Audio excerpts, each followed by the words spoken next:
बेटा आज हम टॉपिक कर रहे हैं concept of the investment multiplier. तो सबसे पहली चीज आती है कि इन्वेस्टमेंट हमारा होता क्या है और इन्वेस्टमेंट कहाँ से आता है और इन्वेस्टमेंट हम कहाँ से करेंगे और इन्वेस्टमेंट का आउटकम क्या होता है। सबसे पहली चीज जो हम देखेंगे वो ये है कि हमारे पास होती है इनकम। हमारे पास क्या होती है? इनकम।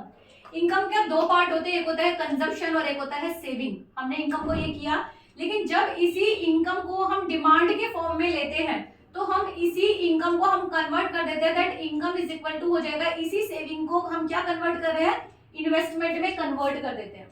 अगर हमारी इनकम में चेंज आता है, तो हमारा कंजप्शन भी चेंज होता है, हमारी सेविंग भी चेंज होती है। लेकिन इन्वेस्टमेंट दो तरीके से हो सकती है, या तो इन्वेस्टमेंट आप सेम रख सकते हो जिसको आप ऑटोनोमस इन्वेस्टमेंट कहते हो, या इन्वेस्टमेंट में चेंज हो जाता है जिसे हम कहते हैं इंड्यूस इन्वेस्टमेंट, जो कि प्रॉफिट की वजह से होता है। हमारा कंसेप्ट यहाँ पर ये है कि जब आप इनकम की बात करते हो तो इनकम से आप कंजप्शन और सेविंग करते हो, जबकि जब आप ज्यादा से ज्यादा इन्वेस्टमेंट करते हो तो आपकी इनकम ज्यादा से ज्यादा बढ़ेगी। अगर आपने ज्यादा इन्वेस्टमेंट किया इसका मतलब है प्रॉफिट ज्यादा हो रहा है, और प्रॉफिट कहाँ एक्यूमुलेट हो जाएगा? आपका इनकम में। तो हम यहाँ पर जो फॉर्मूला के हिसाब से हम लेते हैं यहाँ पर कि अगर हम यहाँ पे बोले change in y is equal to change in c plus change in i, इसको हम चेंज इन y से डिनोट कर देंगे, इसको हम चेंज इन y से कर देंगे और इसको हम चेंज इन y से कर देंगे। अब यहाँ पर ये क्या कह रहे हैं? यहाँ पर है कि आपकी इनकम में, इन्वेस्टमेंट में कितना चेंज किया जिसकी वजह से इनकम में चेंज आएगा। अकॉर्डिंग टू दिस फॉर्मूला, अगर मैं इस फॉर्मूले में जाता हूँ तो यहाँ पर आ जाएगा 1।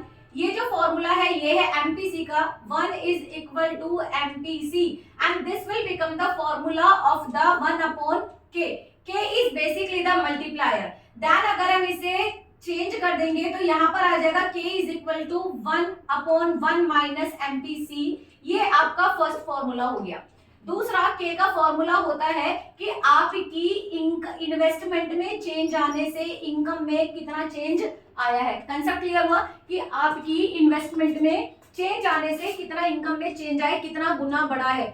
तो मल्टीप्लायर बता क्या रहा है? इन्वेस्टमेंट मल्टीप्लायर ये बताता है कि जब आप अपनी इनकम का एक पार्ट इन्वेस्टमेंट करते हो तो आपकी इनकम कितने गुना मल्टीप्लाई हुई। गुना मतलब है मल्टीप्लाई, कितने टाइम वो बढ़ गई, 2 बार बढ़ी है, 4 बार बढ़ी है, 10 बार बढ़ी है, तो वो कितने गुना बढ़ जाती है। यही है इन्वेस्टमेंट मल्टीप्लायर। अब आपको क्वेश्चन कैसे निकालना है? आप देखो, चेंज इन वाई निकालना आप जानते हो, चेंज इन सी निकालना आप जानते हो। आप यहाँ पर फॉर्मूला एमपीसी को आप ऑलरेडी जानते हो कि एमपीसी क्या होता है? मार्जिनल प्रोपेंसिटी टू कंज्यूम होता है, ये आप जानते हो। तो दोनों ही फॉर्मूले को आप पहले इनिशियल वीडियोस के अंदर आप कर चुके हो। आपको यहाँ पर सीधे सीधे अगर कुछ भी नहीं समझ में आ रहा है तो आपको ये दोनों फॉर्मूले याद कर लेने हैं कि K इज इक्वल टू होता है 1 अपॉन 1 माइनस एमपीसी, और दूसरा फॉर्मूला होता है K इज इक्वल टू होता है change in Y divided by change in I।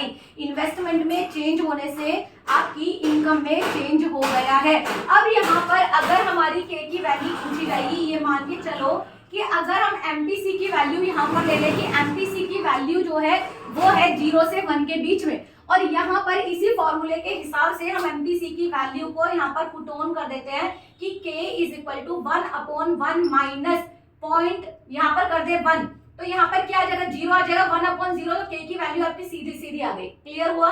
अगर मैं यहाँ पर कर दूं 0.5 तो 0.5 से क्या आ जाएगा? यहाँ पर 0.5 से आ जाएगा यहाँ पर कि इसमें चेंज आ जाएगा 1 अपॉन 0.5। 0.5 से डिवीजन कर दोगे तो कितना आ जाएगा? K की वैल्यू आ जाएगी 2। पॉइंट हटा दोगे, 0 लगा दोगे, 5 2 जा 10, यानी K की वैल्यू हो गई 2। इसका मतलब है कि आपका एमपीसी और मल्टीप्लायर जो होता है वो पॉजिटिव रिलेशन में होता है। जैसे जैसे आपका कंजप्शन बढ़ता है वैसे वैसे आपकी जो इनकम होती है वो भी मल्टीप्लाई होती जाती है। जैसे जैसे इन्वेस्टमेंट आप बढ़ाओगे वैसे वैसे आपकी इनकम भी मल्टीप्लाई होगी। समझ में आ गया? अगर कंजप्शन बढ़ रहा है, सीधा कंसेप्ट इसका क्या होता है कि अगर आपका कंजप्शन बढ़ रहा है इसका मतलब है मार्केट के अंदर डिमांड बढ़ रही है, डिमांड बढ़ रही है तो इन्वेस्टमेंट बढ़ रहा है, इन्वेस्टमेंट बढ़ रहा है तो इनकम बढ़ रही है, क्योंकि इन्वेस्टमेंट तभी करा जाएगा जब प्रॉफिट होगा। कंसेप्ट क्लियर हुआ? तो यही है investment multiplier. Investment multiplier says that how much income will change due to how much change in investment. Investment में कितना परिवर्तन आने से कितने गुना आपकी इनकम बढ़ जाती है, यही होता है आपका इन्वेस्टमेंट मल्टीप्लायर। क्लियर हो गया? अब इसे एक एग्जाम्पल के तौर पर ले लेंगे हम लोग यहाँ पर वर्किंग ऑफ मल्टीप्लायर से। वर्किंग ऑफ मल्टीप्लायर क्या कह रहा है, ये कह रहा है कि अगर किसी कंपनी के पास 100 करोड़ रुपए हैं, अब उस 100 करोड़ रुपए को वो किस तरीके से इन्वेस्टमेंट कर रहा है और उसके अंदर कंजप्शन लेवल कितना है और उस कंजप्शन से इन्वेस्टमेंट क्या आएगा निकल कर। हमने यहाँ पर देखा है कि यहाँ पर हमने जब इंक्रीज इन इन्वेस्टमेंट किया तो इन्वेस्टमेंट जो किया है वो हमने कितना किया है, हमने 100 रुपए किया। फर्स्ट राउंड में हमने 100 रुपए इन्वेस्टमेंट किए, 100 रुपए जो है वो इन्वेस्ट हुए।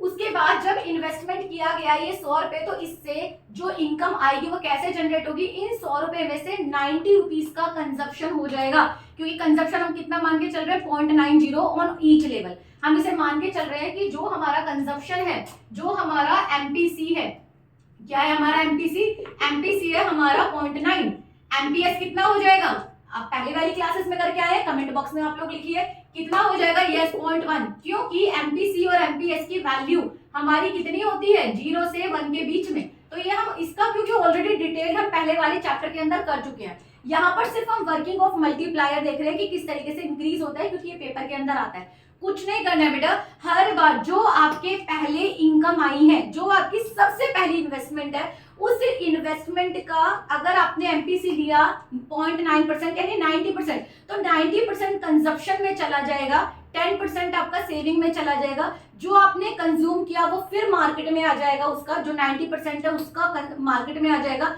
फिर उस 90% का 0.9% या 90% जो है एमपीसी है वो किस में चला जाएगा, कंजप्शन में चला जाएगा, और फिर उसका जो 90% 10% है वो एमपीएस में चला जाएगा, सेविंग में चला जाएगा। हम देख लेंगे यहाँ पे क्या है, आपने 100 रुपए लगाए थे, 100 रुपए थे आपके इनिशियल इन्वेस्टमेंट, उससे कंजप्शन जो हुआ 90 का हुआ। यहाँ पर ये 90 है क्या, 90 जो निकल के आया वो इंक्रीज इन द कंजप्शन है। इंक्रीज इन कंजप्शन आपसे किसने कैसे लिया है, आपने चेंज इन इनकम जो लिया है उसको एमपीसी से मल्टीप्लाई कर दिया यहाँ पर, और इससे आपका क्या दिया, change in increase in consumption आ जाएगा। तो कंजप्शन कितना हुआ है, 100 में से 90 रुपीज का हुआ है और 10 रुपीज क्या हुए आपके सेव। फिर आपने ये 90 रुपीज फिर से इनकम में आ गई है, तो इस 90 रुपीज का फिर 0.9% कंजप्शन हुआ, कितना हो गया 81। सेविंग कितनी हो गई आपकी 90 रुपए के हिसाब से 9 रुपीज। फिर आपका जो 81 रुपीज है फिर वो कहाँ चला गया, आपकी इंक्रीज इन इनकम हो गया। 81 रुपीज में से फिर आपका कंजप्शन जो एमपीसी है वो कितना है 0.9% हमने सेम रखा हुआ है, तो ये कितना रह जाएगा 72.90% रह जाएगा। तो इसमें से आप इन दोनों का जो डिफरेंस निकल रहा है वो आपकी सेविंग निकल रही है। फिर जो आपका इनकम आ गया, चेंज इन इनकम आ गई है, फिर कितनी आ गई है 72.90 आ गई, इसका फिर 0.9% आप एमपीसी निकाल लेंगे तो कितना आ जाएगा 65 यानी हर बार आपकी जो इंक्रीज इन इनकम है उसके अंदर ये बता रहे हैं कि आप उसका 90%, अगर किसी व्यक्ति के कंजप्शन करने की आदत है 0.90 तो उसकी सेविंग जो होगी वो 10% ही होगी, या आपका 0.1% 0.1 होगा बेसिकली, क्योंकि एमपीसी एमपीएस की वैल्यू हम क्या कह के चल रहे हैं 0 से 1 के बीच में होती है। तो कंजप्शन ऑफ, यहाँ पर इन्वेस्टमेंट मल्टीप्लायर क्या कहता है, इन्वेस्टमेंट मल्टीप्लायर ये कह रहा है कि आपकी इनकम एक बार जब इन्वेस्ट की जाती है तो हर बार आपके कंजप्शन के ऊपर डिपेंड होती है कि वो कितने गुना बढ़ेगी। जैसे हमने यहाँ पर अगर सबमिशन करके दिया है कि जो 100 रुपए हमने लगाए हुए थे वो as a consumption, as a MPC की वैल्यू निकालते हुए अल्टीमेटली कितना हो जाएगा 1000, आपकी जो सेविंग, जो आपका टोटल कंजप्शन है वो कितना हो जाएगा 900। इंक्रीज इन इनकम कितना हो गया, कितने गुना बढ़ा है 10 बार। कितने गुना बढ़ा है 10 बार। कैसे पता चला भैया, आपकी इनकम ये थी और आपका इंक्रीज इन इनकम कितना हो गया, ये हो गया, तो इसका मतलब क्या हुआ, यहाँ पर कितना निकल रहा है 10 टाइम्स आपकी इनकम में इंक्रीज हो गया है आपकी इनिशियल इनकम से, जिसके अंदर कंजप्शन कितना है आपका 900 है और जिसके अंदर जो सेविंग है वो आपकी 100 है। इन दोनों को अगर प्लस करेंगे तो कितना आएगा 1000 ही आएगा ना बेसिकली। तो हम क्या बता रहे हैं यहाँ पर कि जो भी इनकम जब हम इनिशियली उसको लगाई जाती है, इन्वेस्ट की जाती है, तो उससे इन्वेस्टमेंट से आने वाली जो इनकम होती है कितने गुना कितने टाइम उसके अंदर कैपेसिटी है कि इनकम को इंक्रीज कर देगा, यही होता है इन्वेस्टमेंट मल्टीप्लायर। आई होप समझ में आया होगा। आपको केवल क्वेश्चन के अंदर क्या लेना है, क्वेश्चन के अंदर अगर आपका ये क्वेश्चन आ जाता है तो यहाँ पर निकलेगा 1/1 माइनस एमपीसी, तो यहाँ पर के की वैल्यू आ जाएगी। दूसरा, अगर हम यहाँ पे एमपीसी 1 माइनस एमपीसी को हम क्या कहते हैं, इसी की जगह पर ले ले 1/MPS, क्यों, क्योंकि 1 माइनस एमपीसी जो फॉर्मूला होता है वो एमपीएस का होता है। अब यहाँ पे अगर इस फॉर्मूले के हिसाब से ले लेते हैं तो अगर यहाँ पर हमारा एमपीएस कितना आ रहा है, यहाँ पर अगर हमारी एमपीसी है 0.9 तो हमारा एमपीएस कितना हो जाएगा 1/0.1 हो जाएगा। अब इससे आपको निकालना है, क्या निकालोगे, यहां से निकालोगे के की वैल्यू की। अगर आपकी सेविंग 0.1 है और अगर आपकी कंजप्शन एमपीसी जो है, जो एमपीसी की वैल्यू है वो 0.9 है, तो आपको फॉर्मूले में पुट करके आंसर निकालना है और आंसर को आपको कमेंट बॉक्स में लिखना है। Thank you all and I hope आपको ये चैप्टर समझ में आया होगा।